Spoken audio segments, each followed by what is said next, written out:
जी कैफ 7 आज के लेक्चर का आगाज़ करते हैं। आज जुम्मा है तो हमारे लेक्चर की ड्यूरेशन थोड़ी कम हो, ज़्यादा नहीं होगी कम होगी, तकरीबन 40 से 45 मिनट का लेक्चर होगा। लेकिन उसमें हम दो कंसेप्ट इंशाल्लाह कवर कर लेंगे। हाँ, क्वेश्चन डिस्कस नहीं करेंगे, फिर क्वेश्चन आपको होम असाइनमेंट के तौर पे मिलेंगे और फिर कल की क्लास में हम इन क्वेश्चंस को डिस्कस करेंगे। आज हम स्टार्ट करने जा रहे हैं अपना नेक्स्ट चैप्टर जो है चैप्टर 3। 100% कन्फर्म है इस चैप्टर में से बड़ा क्वेश्चन लाजमी आएगा। 100% कन्फर्म, 100% 99.9 नहीं कह रहा, 100% कन्फर्म है इस चैप्टर में से एक बड़ा क्वेश्चन लाजमी आएगा। और बड़ा क्वेश्चन से मुराद हमारी होती है कि कम से कम 10 नंबर का क्वेश्चन इस चैप्टर में से लाजमी आएगा। तो अटेंटिव हो के आपने पहले लेक्चर से लेके एंड तक इसको कंप्लीट पढ़ना, क्योंकि पहले लेक्चर में ही ऐसा कंसेप्ट है जो कि वो अक्सर एग्जाम में पूछ लेता है। टॉपिक कौन सा है जो इतना अहम टॉपिक है? वो है डायरेक्टर्स।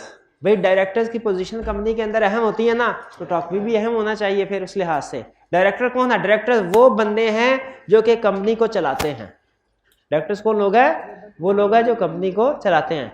जैसे ऊबर है, जैसे क्रीम है, उसका कैप्टन होता है ना, गाड़ी को चलाता है। अगर वो सही ना चलाने वाला क्या करता है? गाड़ी ठुक जाती है, गाड़ी भी तबाह, उससे कुछ अर्निंग भी नहीं होगी।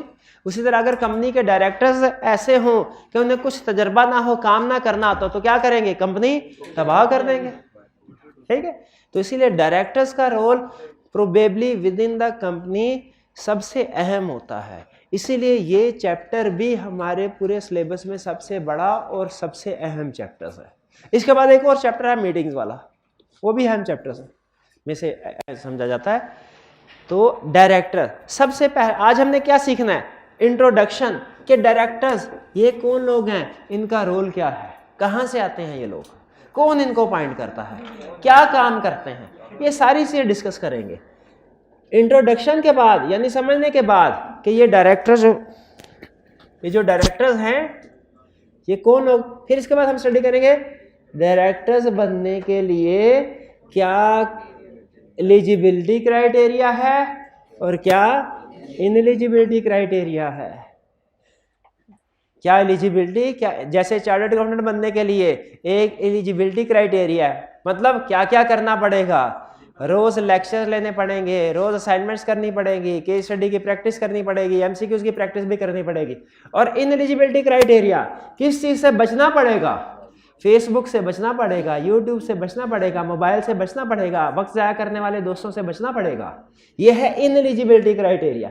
अगर एलिजिबिलिटी क्राइटेरिया तो सारा हो लेकिन इनएलिजिबिलिटी क्राइटेरिया भी हो तो बच्चा समझ रहा होता है मैं हक तो सारा अदा कर रहा हूँ लेकिन टाइम भी तो वेस्ट कर रहा होता है। तो इनएलिजिबिलिटी क्राइटेरिया की भी अगर कोई चीज़ आ गई तो वो फिर चार्टर्ड अकाउंटेंट नहीं बन सकता, वो डायरेक्टर नहीं बन सकता। तो एज प्रोफेशनल तकरीबन हर पोजीशन का एक एलिजिबिलिटी क्राइटेरिया होता है, एलिजिबिलिटी रिक्वायरमेंट्स है, एक इनएलिजिबिलिटी रिक्वायरमेंट्स है। एलिजिबिलिटी रिक्वायरमेंट सारी होनी चाहिए और इनएलिजिबिलिटी रिक्वायरमेंट सारी नहीं होनी चाहिए। ठीक है, तो ये स्टडी करेंगे। यानी डायरेक्टर कौन है, डायरेक्टर बनने के लिए क्या करना और क्या ना करना जरूरी है। डायरेक्ट क्या सीखना आज हमने? डायरेक्टर्स कौन होते हैं और डायरेक्टर बनने के लिए क्या करना और क्या ना करना जरूरी है। पहले पढ़ते हैं हम डायरेक्टर कौन लोग होते हैं। कहता है डायरेक्टर वो लोग हैं, पर्सन जिनको अपॉइंट करता है कौन? मेंबर्स। डायरेक्टर्स वो लोग हैं जिनको अपॉइंट करते हैं मेंबर्स। किस लिए अपॉइंट करते हैं? कि आप मैनेज कीजिए। क्या मैनेज कीजिए? हमारी कंपनी के अफेयर्स। अफेयर्स का मतलब मामलात, मैटर्स, रूटीन की डीलिंग्स। मेंबर्स क्या कह रहे हैं डायरेक्टर्स को? ए डायरेक्टर्स हमने तुमको अपॉइंट किया, अब तुम कंपनी संभालो हमारे बिहाफ पे, ये हमारी कंपनी अब तुम्हारे हवाले, अब तुमने इसको ठीक तरीके से चलाना है। तो डायरेक्टर्स किन लोगों को कहा जाता है? वो लोग जिनको मेंबर्स अपॉइंट करते हैं। अपॉइंटेड बाय मेंबर्स बहुत अहम है, अपॉइंटेड बाय मेंबर्स। किस लिए अपॉइंट करते हैं? इसको मैनेज करने के लिए। अगर किसी, अच्छा इसमें क्या कहता है? कहता है it can be any, it can be any person, it can be anyone, anyone, it can be anyone occupying the position of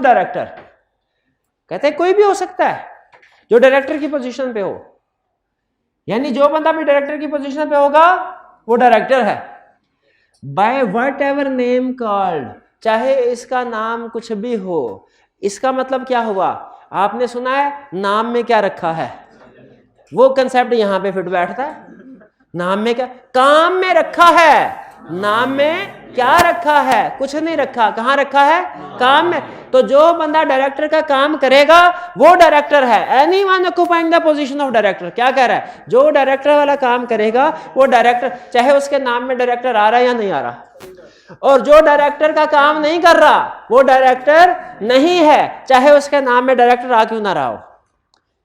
for example एक पर्सन है, उसको डायरेक्टर्स ने अपॉइंट किया और उसकी पोजीशन है, पोस्ट है डायरेक्टर ह्यूमन रिसोर्स।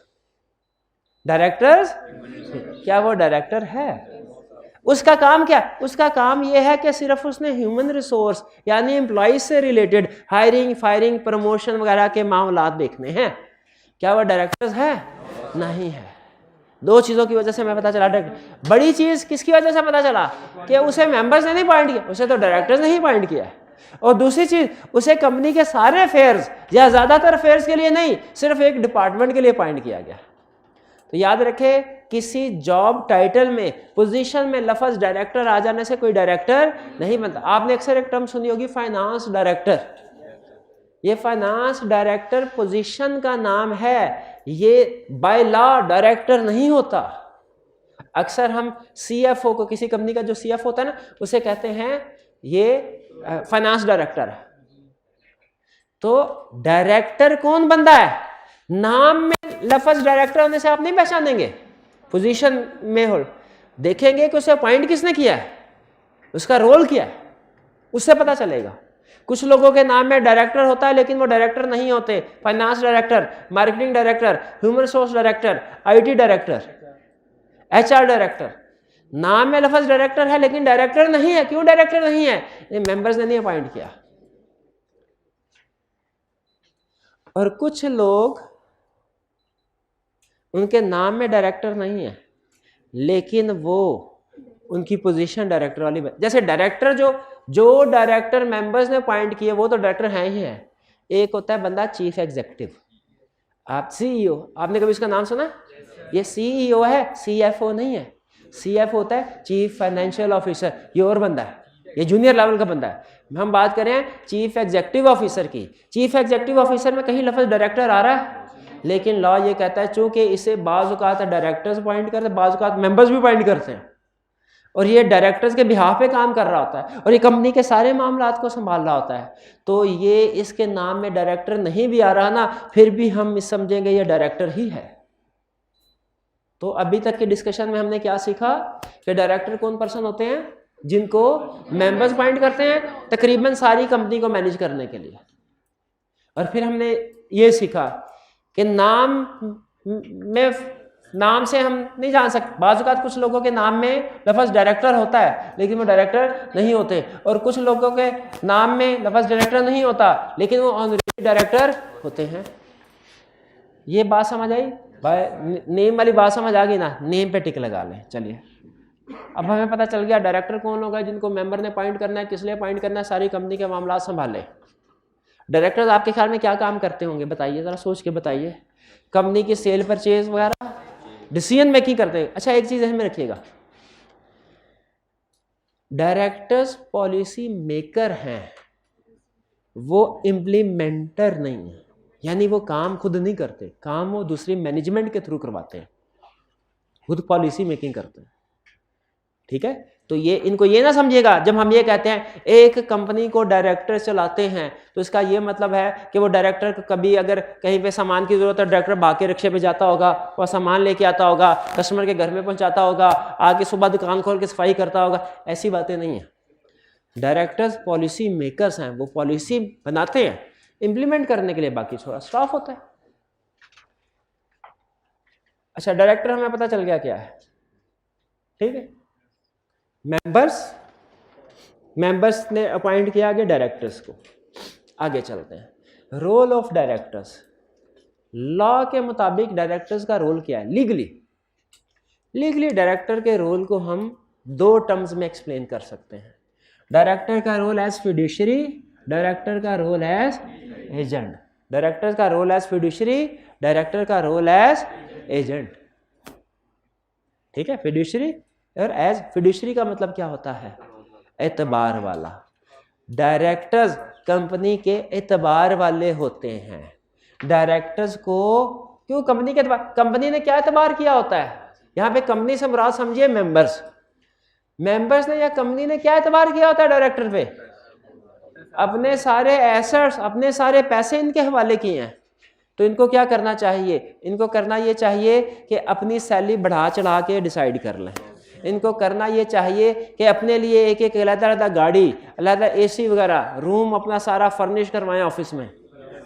ऐसे सारे के सारे पैसे अपने ऊपर खर्च कर लेने चाहिए? नहीं, बल्कि इन्हें चाहिए इन पैसों का इस्तेमाल करें इन the best interest of company. अपने बेस्ट इंटरेस्ट में नहीं, कंपनी के बेस्ट इंटरेस्ट में। बहुत अहम पॉइंट है। फिड्यूशरी रोल क्या है डायरेक्टर्स का? कि इनको जो मेंबर्स ने पैसे दिए हुए हैं, ये उनको उनका ख्याल रखें, टेक केयर करें उनके।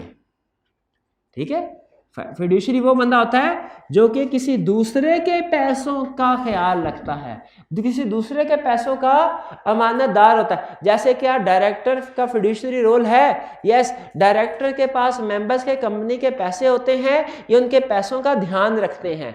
ध्यान कैसे रखते हैं? ये पैसे in the best interest of company and share holder खर्च करते हैं। In the best interest of themselves नहीं, in the best interest of company. अगर कोई ये बहुत लीगल पॉइंट है, बता रहा हूं। अगर कोई डायरेक्टर कंपनी के रिसोर्सेज को इस्तेमाल करे इन हिज पर्सनल इंटरेस्ट और उससे कंपनी को नुकसान पहुंचे, फिर सुनिए, अगर डायरेक्टर के पास कंपनी के रिसोर्सेज होते हैं ना, तो जिसके पास पैसे होते हैं उसका दिल तो करता है इतने पैसे मेरे सामने, दिन रात पैसों में खेलना, कुछ थोड़ा सा अगर समंदर में से 2 कतरे मेरी जेब में मुंतकिल हो जाए तो क्या फर्क पड़ेगा समंदर को? दिल में ये बात आती है। लॉ ये कहता है अगर किसी भी डायरेक्टर ने कंपनी के कोई भी रिसोर्सेज अपने पर्सनल इंटरेस्ट में इस्तेमाल किए, कंपनी के बेस्ट इंटरेस्ट में, पर्सनल इंटरेस्ट में, तो इसे हम कहेंगे ही, यानी वो बंदा लैक्स फिड्यूशरी बिहेवियर, उसमें फिड्यूशरी बिहेवियर नहीं है, वो काबिले एतबार, वो सादिक और अमीन नहीं है। और जो लैक्स फिड्यूशरी बिहेवियर हो उसके साथ फिर हम सलूक क्या करेंगे? उसे हम कहेंगे वो किसी और कंपनी का डायरेक्टर भी नहीं बन सकता, उसके ऊपर पाबंदी लगा दी जाएगी, वो किसी कंपनी का डायरेक्टर बन ही नहीं सकता। कौन नहीं बन सकता? जो भी लैक्स फिड्यूशरी बिहेवियर। और कोई डायरेक्टर कब लैक्स फिड्यूशरी बिहेवियर होता है? कब? जब वो कंपनी के एसेट्स को कंपनी के बेस्ट इंटरेस्ट की बजाय अपने बेस्ट इंटरेस्ट में इस्तेमाल कर ले। जैसे मुझे ये बताइए मुझे कि अगर कोई डायरेक्टर अपने घर का बिजली का बिल, अपने बच्चों के स्कूल की फीस कंपनी के अकाउंट से पे करवाता रहे, तो मुझे लैक्स फिड्यूशरी बिहेवियर आ गया कि नहीं आ गया? एक और एग्जांपल, अगर ये दूसरी एग्जांपल भी आपने सही बता दी तो फिर तसल्ली हो जाएगी, फिर मैं आगे चलूंगा। दूसरी एग्जांपल क्या है? कंपनी को एक अच्छी सी जगह पे हेड ऑफिस बनाना है, कंपनी जगह ढूंढ रही, एक डायरेक्टर ने कहा कि जी मेरे एक जगह नज़र में आई है, बेहतरीन लोकेशन पे वाक़या है। ठीक है, तो कंपनी ने कहा अच्छा ऐसा करो, चलो तुमने जगह ढूंढी है, तुम ही हमारी डील भी करवा दो अच्छी सी प्राइस पे। उसने 50 मिलियन में डील करवा दी। बाद में पता चला कि वो बिल्डिंग जो थी ना, वो ओन्ड बाय हिज वाइफ थी, जिसकी मार्केट वैल्यू 4 मिलियन थी। लेकिन उसने वाइफ को फायदा पहुंचाने, वाइफ को फायदा मतलब खुद को ही पहुंचाने के लिए 5 मिलियन में डील करवाई। बताइए ये डायरेक्टर लैक्स फिड्यूशरी बिहेवियर है कि नहीं? इसको क्या डायरेक्टर की पोजीशन पे होना चाहिए? नहीं हो, ये डिस्क्वालीफाइड हो जाएगा। क्या हो जाएगा? डिस्क्वालीफाइड हो जाएगा, ना अहल हो जाएगा। अब आपने ज़हन में ये सोचना है सारी उम्र के लिए कि 5 साल के लिए, सारी उम्र के लिए कि 5 साल के लिए। इसका जवाब अभी आएगा आगे, इसका जवाब अभी नहीं देगा। फिड्यूशरी बिहेवियर क्लियर हो गया? फिड्यूशरी बिहेवियर के बाद एज एजेंट, डायरेक्टर का रोल फिड्यूशरी भी है, डायरेक्टर का रोल एजेंट का भी है। एजेंट कौन होता है? जो किसी दूसरे की इंस्ट्रक्शंस के मुताबिक काम करता है वो उसका क्या कहलाता है? एजेंट कहलाता है। ठीक है, वो क्या कहलाता है? एजेंट कहलाता है। जैसे ये भाईजान जो मैं इनको कहूँ ये मेरे इशारों पे काम करे, तो ये कौन होंगे? एजेंट। मैं कौन होऊंगा? प्रिंसिपल। अच्छा बताइए, डायरेक्टर्स पे ये कंसेप्ट कैसे अप्लाई होता है? डायरेक्टर्स कौन है? एजेंट के प्रिंसिपल? वो किसकी इंस्ट्रक्शंस पे काम करते हैं? मेंबर शेयर होल्डर्स की इंस्ट्रक्शन। तो शेयर होल्डर प्रिंसिपल हैं और डायरेक्टर्स एजेंट हैं। तो इसका मतलब डायरेक्टर्स का रोल फिड्यूशरी भी है, डायरेक्टर्स का रोल एज एजेंट भी है। वे रोल समझ आ गया। डायरेक्टर क्या होता है ये भी समझ आ गया। डायरेक्टर्स कौन है? जिन्होंने सारी कंपनी को चलाना है। किन को अपॉइंट किया इसने? मेंबर्स ने किया। अच्छा मैं आपसे एक जजमेंट वाला सवाल पूछता हूँ। आपके ख्याल में जजमेंट वाला, लॉ नहीं पढ़ा रहा, आपकी जजमेंट चेक कर, आपकी सोच चेक करना चाह रहा हूँ कितनी को गिरी हुई है। नहीं मजाक कर रहा हूँ। क्या डायरेक्टर को कंपनी का मेंबर या शेयर होल्डर होना चाहिए? कैसा भाई? जो बंदा कश्ती में सवार है ना, अगर उसका अपना इंटरेस्ट भी कश्ती में होगा तो उसको बचाने की कोशिश करेगा, वरना अगर वो सिर्फ खुद सवार है, उसका कोई माल असबाब नहीं है कश्ती में, कश्ती डूब रही होगा, डूबने तो मैं छलांग मार के दूसरी तरफ निकल जाता हूँ। इसीलिए हमारे लॉजिक हमें ये कहते डायरेक्टर्स को कंपनी का मेंबर होना चाहिए। लेकिन सम टाइम ऐसा भी होता है कि कुछ लोग बड़े कॉम्पिटेंट होते हैं, कुछ लोग बड़े कॉम्पिटेंट होते हैं, बड़ा तजर्बेकार। जैसे आपको पता चले मैं आपको एक सच्चा वाक़या सुनाता हूँ। एक कंपनी का हम ऑडिट करने के लिए जब मैं आर्टिकल ट्रेनिंग में था, इंश्योरेंस कंपनी थी। इंश्योरेंस कंपनी का बिजनेस बड़ा कम्प्लेक्स समझा जाता है। उसमें एक पर्सन था, उसकी उम्र थी 62 ईयर्स और क्वालिफिकेशन थी उसकी FA। वो तकरीबन 25-30 साल हो गए थे उसे उस पोस्ट पे इंश्योरेंस कंपनी में काम करते हुए। और उसका जो बॉस था वो एक चार्टर्ड अकाउंटेंट था। अब हमारी चूंकि सेम प्रोफेशन होता था, हम चार्टर्ड अकाउंटेंट के पास बैठ के ज़्यादा टाइम गपशप लगाते थे। लेकिन हमें कोई मसला होता था, मैं चार्टर्ड अकाउंटेंट के पास जाके जब बैठता था ना, तो चार्टर्ड अकाउंटेंट उस बंदे को फ़ोन करता, FA पास वाले को। उसका नाम मुझे आज तक याद है, उसका नाम पूरा नहीं, नाम कुछ गनी साहब थे, गनी साहब। तो उससे हम कहते थे, वो उसको बुला के पूछता था, गनी साहब बताइए ये क्या मसला है। तो मैं पढ़ा रहा, एक दिन मैंने गनी साहब के पास डायरेक्ट पहुंच गया। मैंने कहा ये चार्टर्ड अकाउंटेंट जो है उसको इतनी चीज़ों का नहीं पता, आपको कैसे पता? तो कहने लगा, सर जी मेरे 30 साल गुजर गए इस प्रोफेशन में, इंश्योरेंस में। ये इंश्योरेंस बिजनेस तो दूर की बात है, मुझे ये भी पता है कि कितनी इंश्योरेंस पॉलिसीज़ जो हैं वो मंथली बेसिस पे इशू होती है, कितने इंश्योरेंस एजेंट है मुझे ये भी पता है, और इन इंश्योरेंस एजेंट्स के आपस में क्या रिलेशनशिप है मुझे ये भी पता है।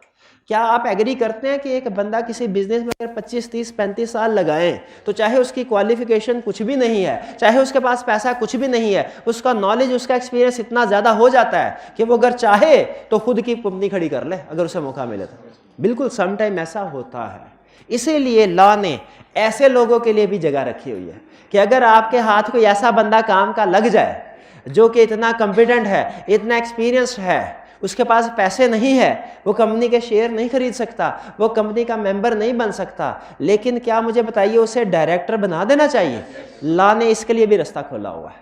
तो याद रखिए, अक्सर डायरेक्टर्स कंपनी के शेयर होल्डर होते हैं, लेकिन कुछ ऐसे भी हो सकते हैं जो कंपनी के मेंबर्स ना हो। क्या कंसेप्ट समझाया इस एग्जांपल से? अक्सर डायरेक्टर्स कंपनी के शेयर होल्डर और होने भी चाहिए, कश्ती में सवार है, उनका अपना भी माल असबाब कश्ती में होना चाहिए लगा। लेकिन कुछ डायरेक्टर ऐसे भी होते हैं जो हो सकता है कंपनी के मेंबर ना हो। बहरहाल हम वापस आते हैं, हमने रोल ऑफ डायरेक्टर पढ़ लिया, एज फिड्यूशरी भी और एज एजेंट भी। ठीक है, एज एजेंट आपने कहा डायरेक्टर एजेंट है शेयर होल्डर्स के, वो शेयर होल्डर की इंस्ट्रक्शंस के मुताबिक काम करेंगे, ऐसे का शेयर होल्डर में इंस्ट्रक्शन कैसे देंगे? फोन करके एजीएम में, बिल्कुल ठीक है, एजीएम करेक्ट एग्जांपल। एजीएम के अलावा आर्टिकल्स में, आर्टिकल्स आपको पता है कौन बनाते हैं? मेंबर बनाते हैं कि डायरेक्टर्स? इसका मतलब है डायरेक्टर्स ने जो भी काम करने हैं आर्टिकल्स के अंदर रहते हुए काम करने हैं। तो कहा जाएगा इन्होंने, जैसे अगर आर्टिकल्स में लिखा है या मेमोरेंडम में लिखा है कंपनी का प्रिंसिपल लाइन ऑफ बिजनेस होगा शुगर, क्या डायरेक्टर्स टेलीकॉम सेक्टर में इन्वेस्टमेंट कर सकते हैं? अगर करेंगे तो हम क्या कहेंगे? इन्होंने इंस्ट्रक्शंस के मुताबिक काम नहीं किया। क्या तक क्लियर है? अभी तक की सारी डिस्कशन में हमने क्या सीखा? हमने सिर्फ एक कंसेप्ट सीखा।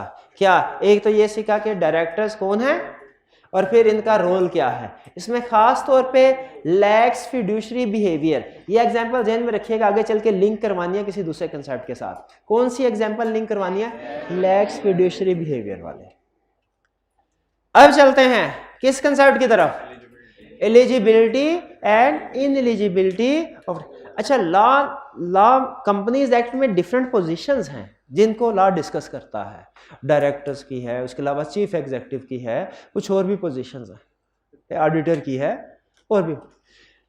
लॉ जब कहता है ना कि किसी जगह पे को होल्ड करने के लिए क्राइटेरिया क्या है, जैसे मैं आपसे पूछूं पाकिस्तान का प्रेसिडेंट बनने का क्राइटेरिया क्या है, आपको कुछ ना कुछ नहीं ना भी पता हो, लेकिन आपको इतना पता है नहीं सर लिखा हुआ है आईने पाकिस्तान में क्राइटेरिया लिखा हो।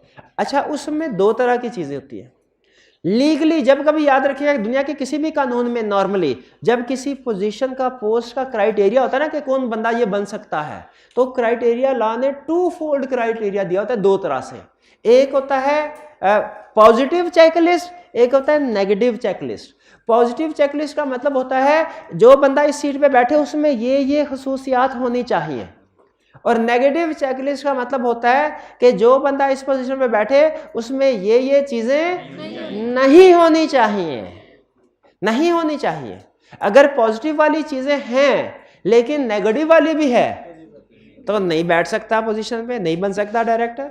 और अगर नेगेटिव वाली नहीं है लेकिन पॉजिटिव वाली भी नहीं है तो भी नहीं बन। यानी पॉजिटिव वाली सारी यस होना जरूरी है, नेगेटिव वाली सारी नो। जो पॉजिटिव लिस्ट होती है ना, इसे कहते हैं क्वालिफिकेशन क्राइटेरिया या एलिजिबिलिटी क्राइटेरिया। पॉजिटिव वाली लिस्ट को क्या कहते हैं? क्वालिफिकेशन क्राइटेरिया या एलिजिबिलिटी क्राइटेरिया। और नेगेटिव वाली लिस्ट को क्या कहते हैं? डिस्क्वालिफिकेशन क्राइटेरिया या इनएलिजिबिलिटी क्राइटेरिया। तो अब आपने डायरेक्टर्स की इतनी तारीफें सुनी, आपने कहा कंपनी का सारा माल हमारे पास होगा, हम सारी कंपनी के मामलात को चलाएंगे, तो मैं चार्टर्ड अकाउंटेंट बनूं ना बनूं, किसी कंपनी का डायरेक्टर जरूर बनूंगा, या डायरेक्टर जरूर बनूंगा। तो फिर आपको पता होना चाहिए कि डायरेक्टर बनने के लिए क्या चीजें होना और क्या ना होना जरूरी है। कहीं ऐसा ना हो सारी उम्र डायरेक्टर बनने की कोशिश करते रहे और बाद में पता चले कोई डिस्क्वालिफिकेशन वाली चीज भी थी। क्वालिफिकेशन की तो पूरी कर ली, डिस्क्वालिफिकेशन की। तो हमें क्वालिफिकेशन और डिस्क्वालिफिकेशन दोनों चीजें पता होनी चाहिए। तो हम पहले एलिजिबिलिटी क्राइटेरिया, फिर इनएलिजिबिलिटी क्राइटेरिया। एलिजिबिलिटी क्राइटेरिया से क्या मुराद है? सारी चीजें जो होनी चाहिए। क्या कह रहा है? ए director must be a natural person, legal या आर्टिफिशियल पर्सन ना। कौन होता है लीगल या artificial person? Company, body, corporate. बताइए फैसल डायरेक्टर बन सकता है किसी कंपनी का? फैसल लिमिटेड डायरेक्टर बन सकती है? नहीं बन सकती। क्यों? Body corporate. तो डायरेक्टर नेचुरल पर्सन होना चाहिए। अच्छा, अब मुझे बताइए जजमेंट का क्वेश्चन, अभी जजमेंट का क्वेश्चन। एक फैसल लिमिटेड है, उसने दूसरी कंपनी के 70% शेयर खरीदे, लेकिन डायरेक्टर नहीं, होल्डिंग भी बन के जाए लेकिन डायरेक्टर नहीं बन सकते। तो मुझे बताइए होल्डिंग कंपनी के जो ओनर्स हैं वो अगर सब्सिडरी कंपनी पे अपना हुक्म चलाना चाहते हैं तो क्या करें? वो कंपनी क्या करे जिसने दूसरी कंपनी के शेयर्स तो खरीदे हैं लेकिन एज बॉडी कॉर्पोरेट खुद उस कंपनी को नहीं चला सकती, डायरेक्टर नहीं बन सकती।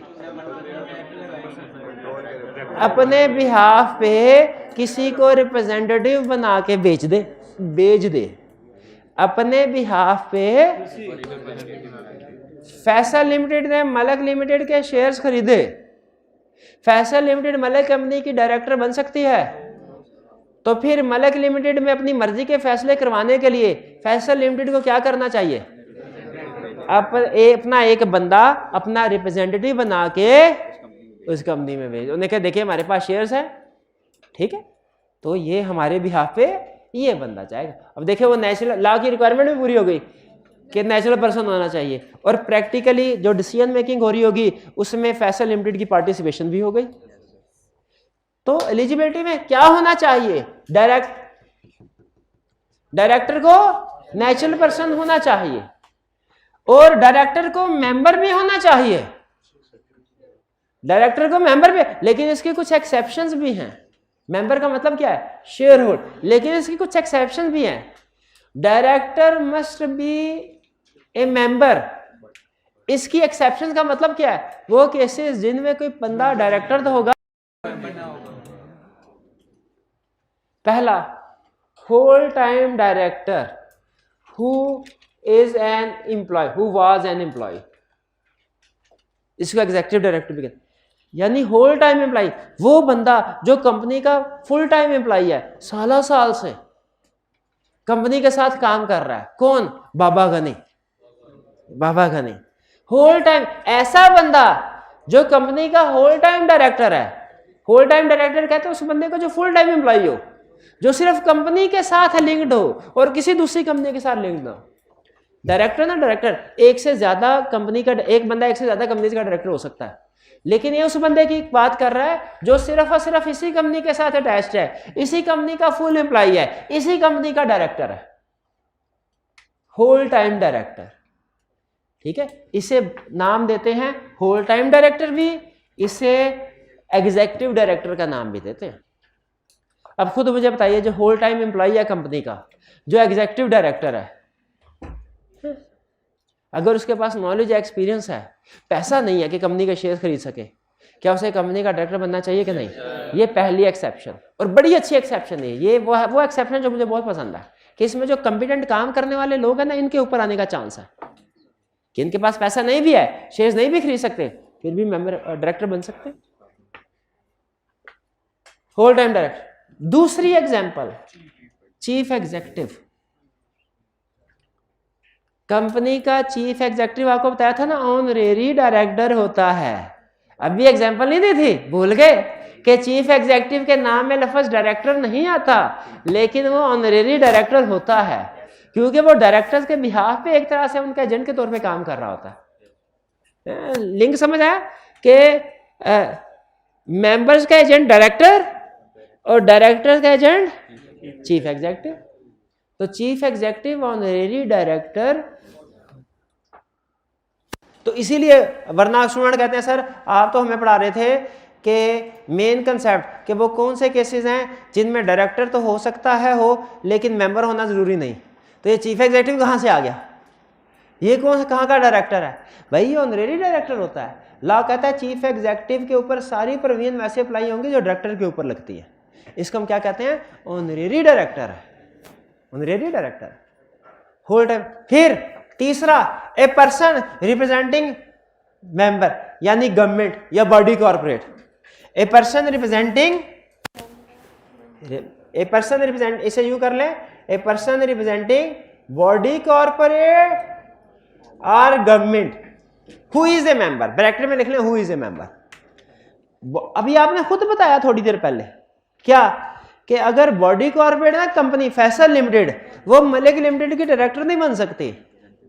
ठीक है, वो अपने किसी बंदे को नॉमिनेट करेगी कि बिलाल भाई जाओ आप मलिक कंपनी में हमारी तरफ से डायरेक्टर बन जाओ।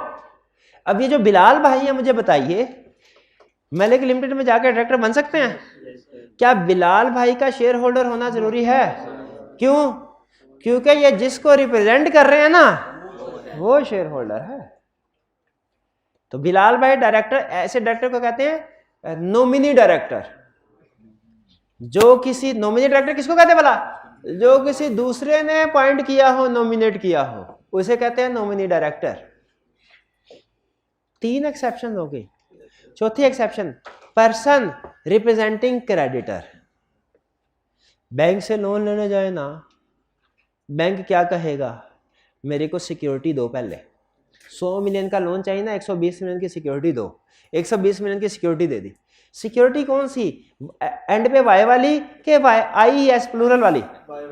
वाई वाली सिक्योरिटी। शाबाश, जमानत के तौर पर। बैंक ने कहा नहीं अभी भी लोन नहीं दूंगा। हमने कहा अब क्या मसला हो गया? मैंने कहा हमें खतरा है कि हमने तुम्हें लोन दिया तो तुम लोन ऐसा ना हो, एसेट भी तुम्हारे, ठीक है जमानत के तौर पे कागज हमारे पास जमा करवा दिए, फिजिकली एसेट तुम्हारे पास है, कहीं ऐसा ना हो तुम एसेट को बेचने का फैसला कर लो, मेरे हाथ सिर्फ कागज रह जाए और फिर मैं उधर अदालत में पेशिया भुगता फिर। वैसे होता है ना, सिक्योरिटी होती है दो तरह की, अगर आपको पता हो। एक में हम फिजिकली एसेट्स दूसरे बंदे के पास जमा करवा देते हैं, और दूसरे केस में फिजिकली एसेट नहीं बल्कि लीगल डॉक्यूमेंट्स जमा करवा देते हैं। बड़े लोन में ना फिजिकली जो डॉक्यूमेंट्स होते हैं वो जमा करवाए जाते हैं। तो बैंक का ये खतरा मुझे बताएं वैलिड है कि नहीं, कि सिक्योरिटी डॉक्यूमेंट्स दे दिए लेकिन पीछे से एसेट सारे बेच दें। तो बैंक कहता है ऐसा करो, मेरा एक बंदा ना अपना डायरेक्टर के बोर्ड में बिठाओ। वो क्या करेगा, वो हमारा इंटरेस्ट वॉच करेगा कि आप कोई ऐसा फैसला ना करें जो कि हमारे इंटरेस्ट के खिलाफ हो, और कुछ आपके बाकी कामों में शायद अमल दखल ना दे। आप कहेंगे तो मशवरा देगा, नहीं कहेंगे तो नहीं देगा, लेकिन हमारे इंटरेस्ट को वॉच करेगा। कहीं ऐसा ना हो आपने हमें हमारा इंटरेस्ट दिया नहीं हुआ और मेंबर्स को डिविडेंड अनाउंस कर दे, ऐसा तो नहीं ना होना चाहिए। तो बैंक क्या कहता है, क्रेडिटर क्या कहता है, हमारा एक डायरेक्टर। तो बताइए अब हमें लोन चाहिए तो हम बैंक की ये बात मानने पे मजबूर होंगे कि नहीं? तो क्या हम ये कहेंगे अच्छा अपने बंदे को डायरेक्टर तुम्हारे बंदे को बनाते हैं लेकिन वो हमारे शेयर खरीदे? बैंक कहेगा मैंने जो 100 मिलियन की इन्वेस्टमेंट कर रहा हूँ ये कम है क्या कि तुम कह रहे हो 2-4 लाख के शेयर भी खरीदे? मेरी इन्वेस्टमेंट सफिशिएंट नहीं है क्या? हम कहेंगे सब। तो ये चौथा केस है जिसमें कोई बंदा कंपनी का डायरेक्टर बन सकता है लेकिन वो मेंबर नहीं है। अभी तक क्या सीखा हमने डायरेक्टर बनने का क्राइटेरिया सीखा। क्या सीखा? डायरेक्टर बनने का क्राइटेरिया टू फोल्ड है, यानी एक एलिजिबिलिटी क्राइटेरिया, एक इनएलिजिबिलिटी क्राइटेरिया। एलिजिबिलिटी क्राइटेरिया का मतलब क्या है? वो चीजें जो होना जरूरी है, डायरेक्टर बनने के लिए क्या चीजें होना जरूरी है? एक नेचुरल पर्सन हो, दूसरा मेंबर हो। एक नेचुरल पर्सन हो, दूसरा मेंबर। नेचुरल पर्सन की एक्सेप्शन नहीं, दोनों एक ही हो, यानी वो बंदा नेचुरल पर्सन भी हो और वो बंदा मेंबर भी हो। हाँ, कुछ केसेस में मेंबर होना जरूरी नहीं है, कुछ केसेस में मेंबर होना जरूरी नहीं है, यानी वो बंदा अगर मेंबर नहीं भी है फिर भी डायरेक्टर बन सकता है। वो 4 केसेस हैं, whole time employee executive director, chief executive, person representing body corporate और गवर्नमेंट, और पर्सन रिप्रेजेंटिंग क्रेडिटर। क्लियर? ये पर्सन रिप्रेजेंटिंग बॉडी कॉर्पोरेट या गवर्नमेंट, ये वो बॉडी कॉर्पोरेट या गवर्नमेंट है जो मेंबर है, लेकिन चूंकि नेचुरल पर्सन ना बॉडी कॉर्पोरेट नेचुरल पर्सन है ना गवर्नमेंट है, तो ये खुद डायरेक्टर नहीं बन सकते, तो ये किसी को रिप्रेजेंटेटिव बना के भेज देते हैं। 4 एक्सेप्शन क्लियर हो गई? अच्छा, लॉ ने दिया ये 4 एक्सेप्शंस। अब मुझे बताइए, अगर किसी जगह आर्टिकल्स में लिखा है कि हम ये 5वीं भी ये रिक्वायरमेंट ये 2 रिक्वायरमेंट्स है, क्लियर हो गई, और इसकी एक्सेप्शन भी क्लियर हो गई, ये 2 रिक्वायरमेंट्स है। बताइए कंपनी अगर चाहे तो अपने आर्टिकल्स में मजीद रिक्वायरमेंट्स ऐड कर सकती है,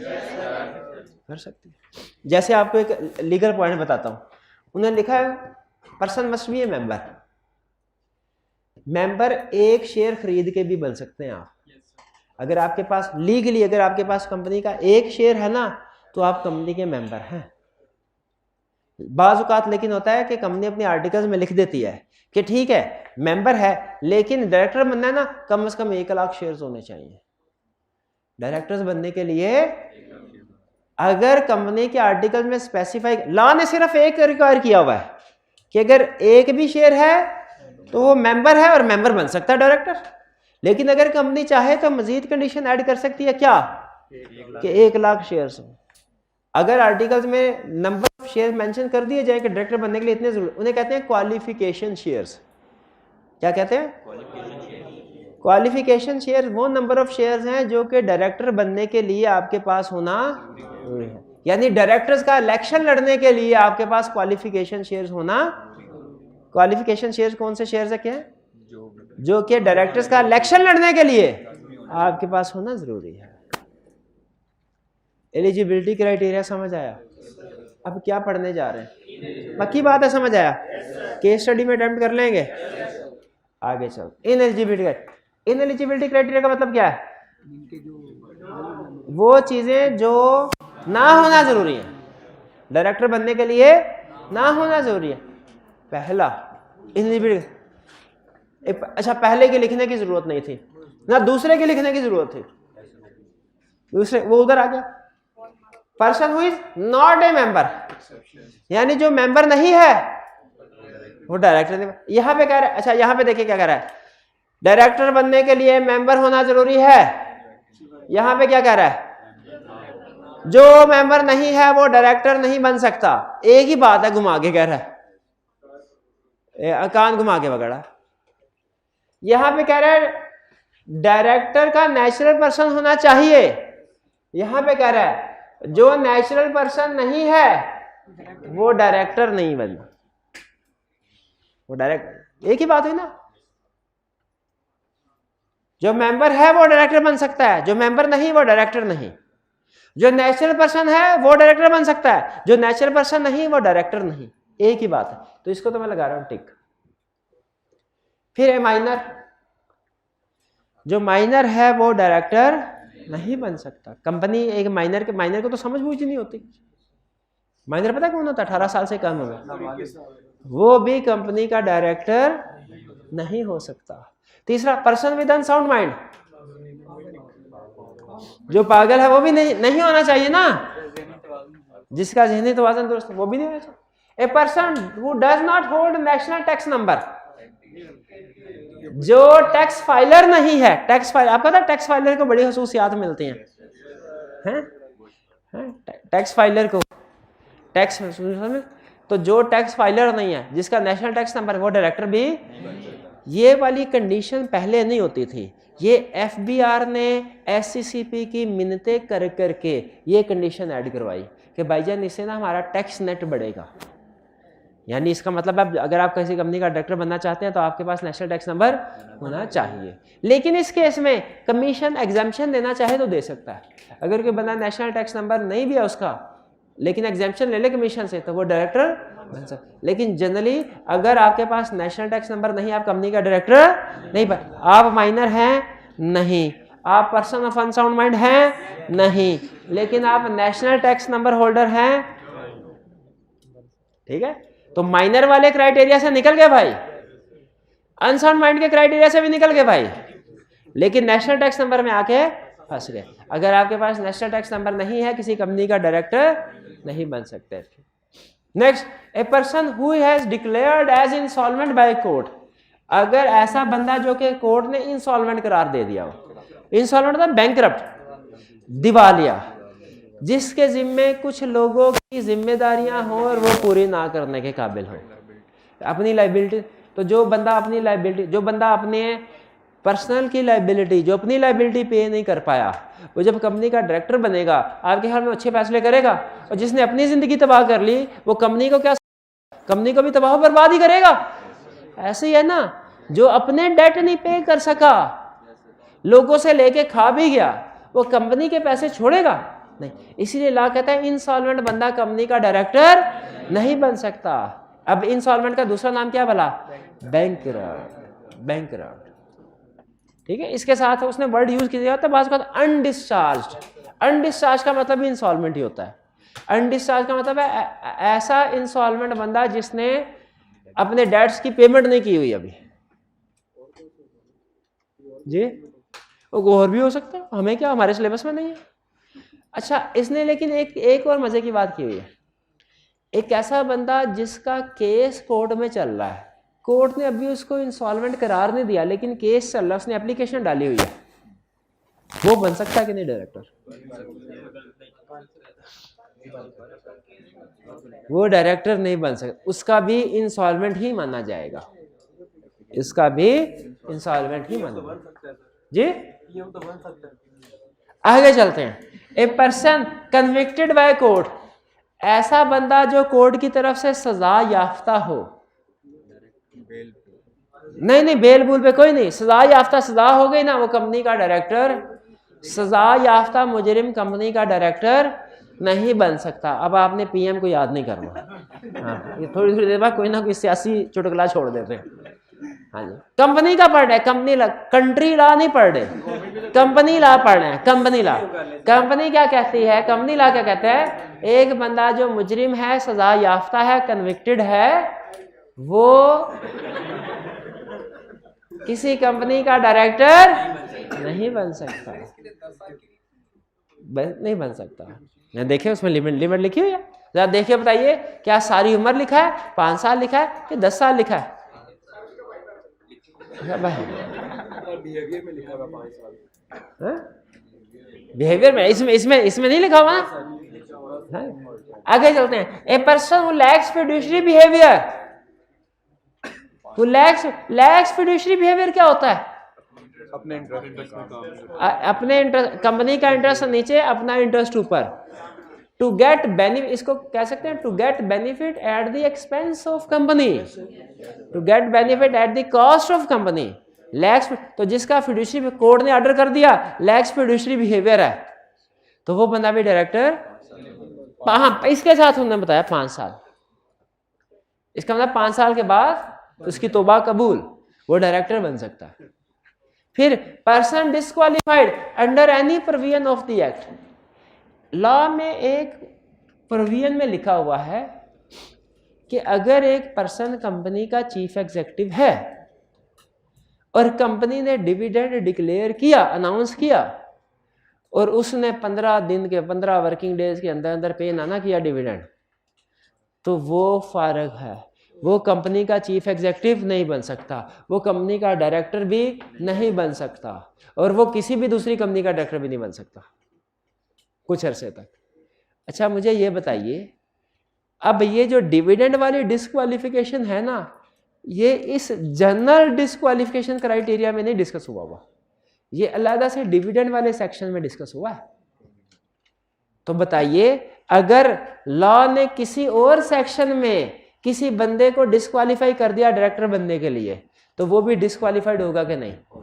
इस लाइन का ये मतलब है, a person disqualified under any provision of the act, यानी एक्ट के अंदर किसी भी दूसरे सेक्शन में, किसी भी दूसरी प्रोविजन में किसी पर्सन को लॉ ने डिस्क्वालीफाई कर दिया ना कि तुम डायरेक्टर नहीं बन सकते, तो वो डायरेक्टर नहीं बन। ये कह रहा है कि हम बिल्कुल उसको डायरेक्टर नहीं बनाएंगे।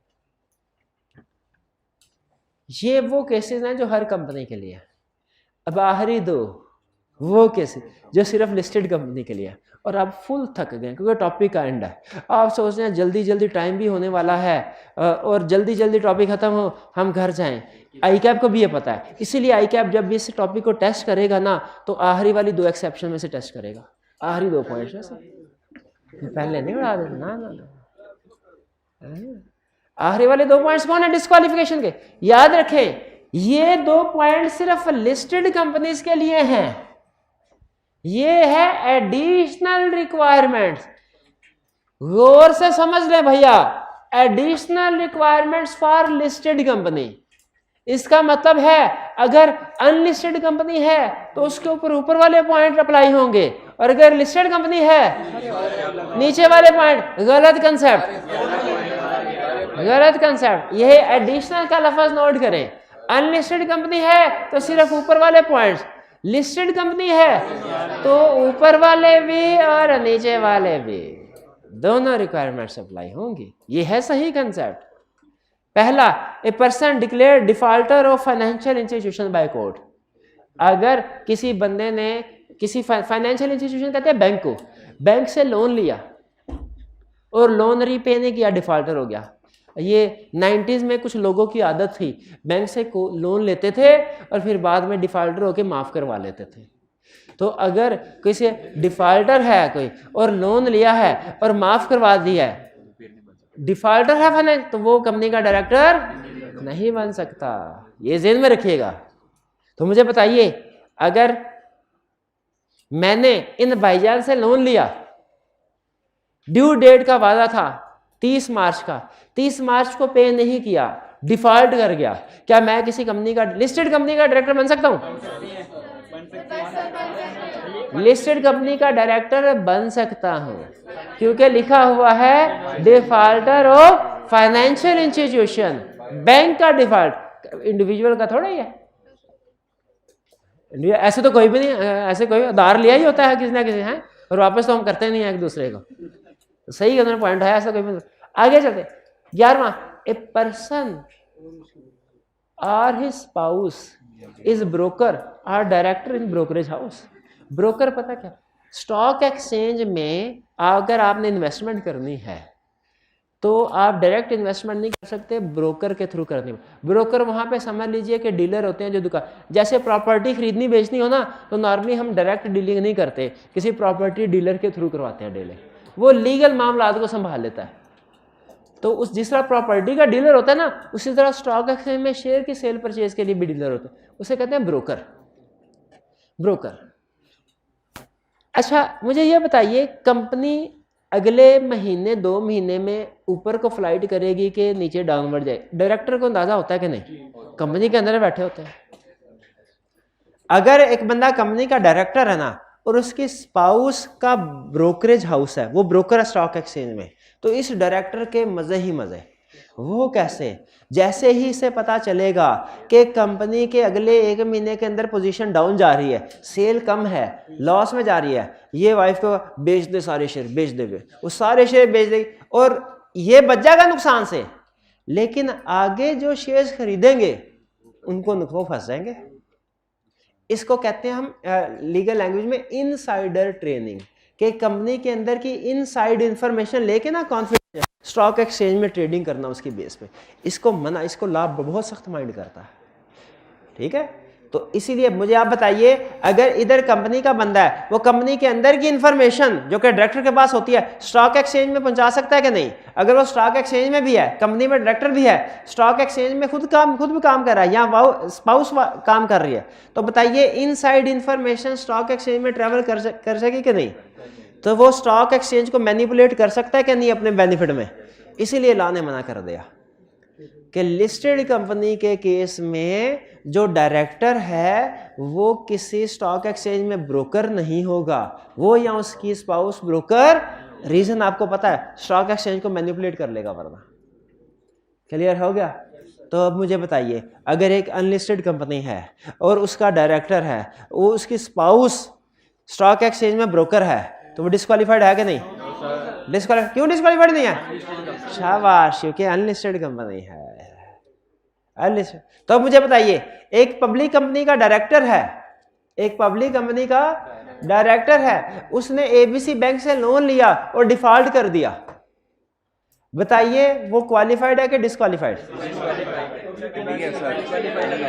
इस केस स्टडी में उसने टाइप ऑफ कंपनी मेंशन नहीं की थी, इसलिए आपको दोनों डिस्कस करने चाहिए कि इफ अनलिस्टेड तो वो क्वालिफाइड है, और इफ लिस्टेड तो डिस्क्वालीफाइड है। कुछ समझ आया केस स्टडी को कैसे सॉल्व करना है? क्लियर? तो आज के लेक्चर में हमने क्या सीखा? आज के लेक्चर में हमने सीखा डायरेक्टर कौन है, उसका रोल क्या है, और डायरेक्टर हम कैसे बन सकते हैं। ठीक है? यहां पे सबसे अहम चीज लैक्स फिड्यूशरी बिहेवियर की थी, और यहां पे सबसे अहम चीज ये एक्सेप्शंस हैं मेंबर की, और दूसरा एग्जाम पॉइंट ऑफ व्यू से ये वाली डिस्क्वालिफिकेशन ज्यादा, बाकियों में वैसे भी टेस्टिंग कर सकता है, लेकिन ज्यादा अहम कौन सी है? ये दो समझ आ गए? चलिए, कोई क्वेश्चन पूछना चाहते हो तो पूछ लीजिए।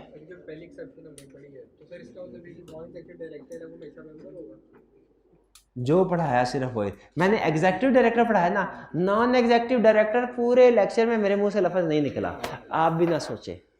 अभी सिर्फ एग्जीक्यूटिव डायरेक्टर समझ लें क्या होता है। एग्जीक्यूटिव डायरेक्टर को फुल टाइम एम्प्लॉय कंपनी का, जिसे कंपनी का डायरेक्टर बना दिया जाता है।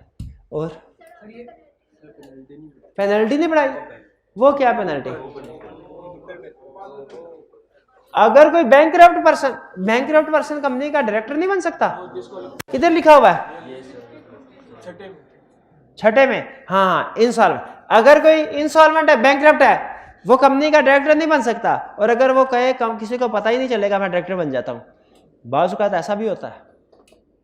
तो ऐसे बंदे के साथ, ऐसा बैंकरप्ट पर्सन जो कंपनी का डायरेक्टर बन जाए और किसी को बताए ही ना मैं तो डिस्क्वालीफाइड हूं, ऐसे बैंकरप्ट पर्सन के साथ क्या सलूक करना चाहिए? इसे जेल भेज देना चाहिए 2 साल तक, या फाइन होना चाहिए, या दोनों। हाँ, फाइन नहीं दे सकता तो सजा में इजाफा हो जाएगा। यहाँ पे डायरेक्टर बन के कुछ ना कुछ उसने सैलरी कमाई होगी ना थोड़ी बहुत, तो जो उसके जेब में 60-70 रुपए होंगे वो भी ले लेंगे। ठीक है? और डायरेक्टर बन गया तो ड्यूरेशन में वो इंसॉल्वेंट की लायबिलिटी पे तो कर सकता है। ये डायरेक्टर बन, नहीं, एक दफा इंसॉल्वेंट करार हो जाए ना तो फिर वो इंसॉल्वेंट ही रहेगा, फिर ताहयात इंसॉल्वेंट है। वो ये कह रहे हैं कि सर पहले इंसॉल्वेंट था, अब अगर कंपनी का डायरेक्टर बन जाए तो दोनों हाथों से कंपनी को लूट के अपनी पिछली लाइबिलिटी पे तो कर सकता है, तो ऐसे वो इंसॉल्वेंट ही रहेगा, ठीक है, वो नहीं पे कर सकता। हाँ जी, जो कोर्ट ने डिक्लेयर कर दिया इंसॉल्वेंट, वो कंपनी का डायरेक्टर नहीं बन सकता। अगर डायरेक्टर बनेगा तो 2 साल कैद और फाइन होगा, या दोनों।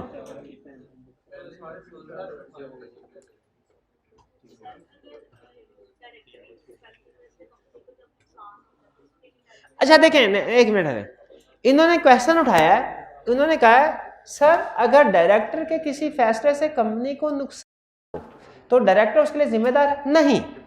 देखिए वो तो नफा नुकसान तो बिजनेस में होता रहता है, लेकिन अगर डायरेक्टर जानबूझ के नुकसान पर जानबूझ के, तो फिर डायरेक्टर जिम्मेदार होगा, ये ध्यान में रखिएगा।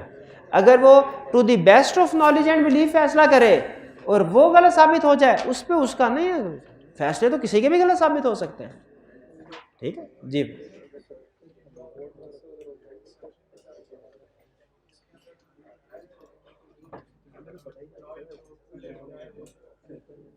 इन एक्सेप्शन में कोई पर्सन जो, हाँ वो भी हो सकता है, कोई ऐसा एम्प्लॉई जो रिटायर हो चुका है, अगर कंपनी समझे तो उसको एंगेज कर सकती है, और क्या, बिल्कुल सेम कंपनी जी। डायरेक्टर का अच्छा क्वेश्चन बाद में पूछ रहा से पहले निकल गया इनका, तो जिसमें मुझे समझ लगी है इनका बोंगा ही क्वेश्चन। लेकिन कोई बात नहीं भाई, आप अपना क्वेश्चन पूछ के पूरी क्लास का मनोरंजन करवाइए, करवाइए मनोरंजन। पूछ क्वेश्चन मेरा भाई, पूछ ले क्वेश्चन, पूछ ले।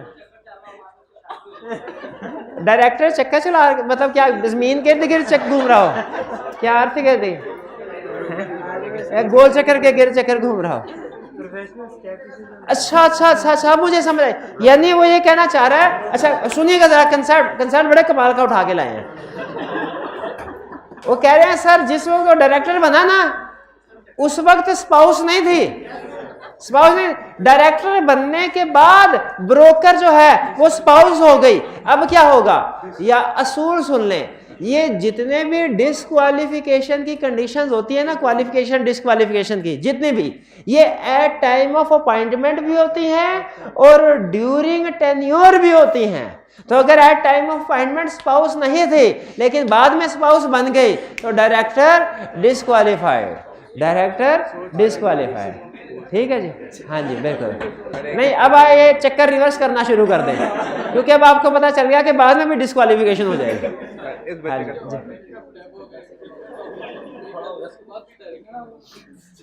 नहीं और की क्वेश्चन,